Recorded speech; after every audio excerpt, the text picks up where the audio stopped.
Everyone welcome back to my new mini vlog जो चाहिँ मैले 1 महिनाभन्दा बेसी बाद पोस्ट गर्दैछु होइन।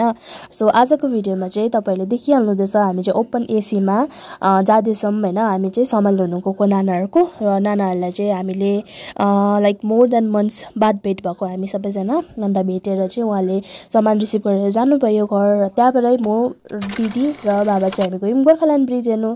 सो जो चाहिँ यो चाहिँ अब सबैजनालाई थाहा नै छ, यो ब्रिज चाहिँ अजय एडवर्ड सरले बनाइदिनु भयो तुङसुङमा भनेर होइन। अन्तखेरि चाहिँ हामी यहाँ गएको थियौँ, आफ्टर कन्स्ट्रक्सन गएको थिएन नि त। सो मैले सानो क्लिप पनि राखेको छु, यो चाहिँ लाइक जो आउनु भएको छैन उहाँहरूको लागि।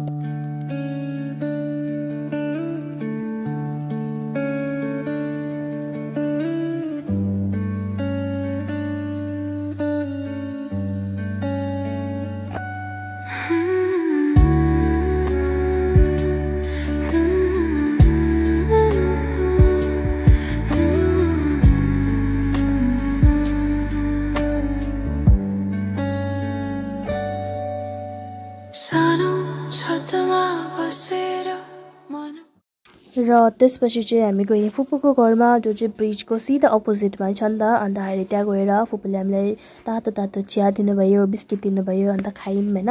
त्यसपछि हामी बातहरू मार्यो ओर्यौँ। त्यसपछि चाहिँ हामी घर फर्क्यौँ।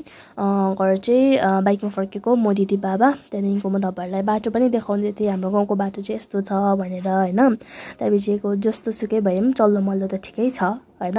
त्यसपछि हामी गयौँ। हामीलाई चाहिँ बाबाले बाटो बिचमा नै रोकिदिनु भयो किनभने बाबाको काम थिएछ नि त। अन्तखेरि हामी त्यहाँबाट चाहिँ हिँड्दै गयौँ घरमा। सो आजको भिडियो चाहिँ यति नै थियो। Thank you so much guys तपाईँले अहिलेसम्म हेरिदिनु भएकोमा। अबदेखिको चाहिँ म रेगुलर पोस्ट गर्नेवाला छु। Thank you so much guys, by by.